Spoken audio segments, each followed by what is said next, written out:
तो नमस्कार दोस्तों। आज के इस वीडियो में हम बात करेंगे बुक वैल्यू के बारे में।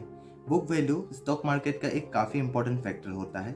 अगर आप किसी कंपनी में इन्वेस्टिंग करना चाहते हैं, यानी कि किसी कंपनी के शेयर्स को एक लॉन्ग टर्म तक होल्ड करके रखना चाहते हैं, तो बुक वैल्यू को देखना काफ़ी ज़्यादा इंपॉर्टेंट हो जाता है, क्योंकि फंडामेंटल एनालिसिस में बुक वैल्यू एक काफ़ी इंपॉर्टेंट रोल अदा करती है। तो आज की इस वीडियो में हम इसी बुक वैल्यू के बारे में बात करेंगे। आज के वीडियो में हम बात करेंगे कि आखिर ये बुक वैल्यू है क्या, इसे कैसे कैलकुलेट किया जाता है और ये इसे कैसे कैसे यूज़ किया जाता है। तो चलिए बिना वक्त गवाए आज के इस वीडियो को शुरू करते हैं।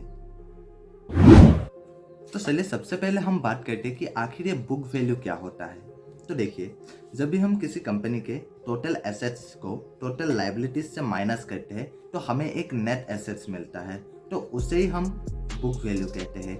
मान लीजिए किसी कंपनी के पास 100 करोड़ के एसेट्स है और उसी कंपनी के ऊपर 50 करोड़ के लायबिलिटीज भी है, तो 100 करोड़ माइनस 50 करोड़ तो इक्वल टू 50 करोड़, यानी कि उस कंपनी का जो बुक वैल्यू है वो है 50 करोड़। यानी कि इसका अगर हम सिंपल सा कैलकुलेशन को देखें तो वो होगा book value equal to total assets minus total liabilities. और बुक वैल्यू को जो है हम नेट वर्थ भी कहते हैं। बुक वैल्यू को देखने के लिए हम खास करके दो रेशियोज का यूज़ करते हैं। पहला बीबीपीएस यानी कि बुक वैल्यू पर शेयर, और दूसरा होता है पीबी रेशियो यानी कि price to book value ratio. तो अगर हम सबसे पहले अगर हम बात करें बीबीपीएस यानी कि बुक वैल्यू पर शेयर की, तो बुक वैल्यू पर शेयर में हम कंपनी के एक शेयर का बुक वैल्यू निकालते हैं, और इसका अगर हम फॉर्मूला को देखें तो वो होता है book value divided by total number of shares. आइए हम एक एग्जांपल्स के साथ इसे देखते हैं। तो मान लीजिए एक कंपनी है ए और इसका जो बुक वैल्यू है वो है 100 करोड़, और इसी कंपनी के जो टोटल नंबर ऑफ शेयर्स है वो है 10 करोड़। तो अगर हम फॉर्मूला के अकॉर्डिंग इसके बीबीपीएस यानी कि बुक वैल्यू पर शेयर को निकाले, तो बुक वैल्यू यानी कि 100 crore divided by total number of shares जो कि है 10 करोड़, तो इसका जो बुक वैल्यू पर शेयर यानी कि बीबीपीएस निकल के आएगा वो होगा 10 रुपीज़।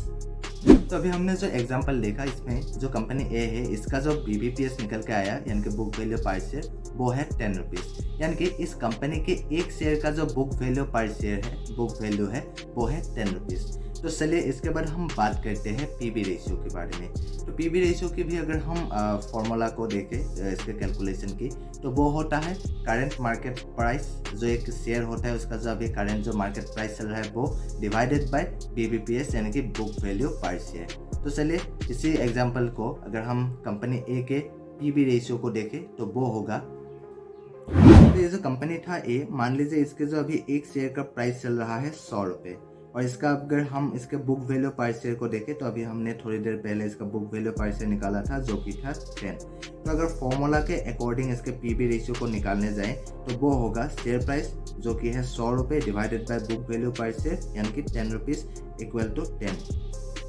तो इस कंपनी का जो पीबी रेशियो है वो है 10, यानी कि इस कंपनी के जो price to book value ratio है वो है 10। और किसी कंपनी के जो पीबी रेशियो अगर 1 से कम है तो इसका मतलब ये है कि उस कंपनी के जो शेयर प्राइस है वो उसके बुक वैल्यू के भी नीचे के प्राइस में मिल रही है।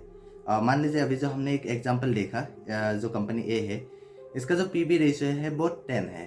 क्यों है? क्योंकि इस कंपनी के बुक वैल्यू पर शेयर तो है 10, पर इसके जो शेयर का जो अभी मार्केट प्राइस चल रहा है वो है 100, इससे जो कि 10 से ज़्यादा है, इसीलिए इसका जो पीबी रेशियो है वो 1 से ज़्यादा है। पर अगर मान लीजिए इस कंपनी जो ए है इसका बीबीपीएस यानी कि बुक वैल्यू पर शेयर तो है 10, पर इस कंपनी के अगर जो मार्केट प्राइस अभी चल रहा है वो अगर 5 रुपीज़ के मिल रही होती, तो इसी कंपनी के जो पीबी रेशियो निकल के आते वो होते 0.5, जो कि 1 से कम होते।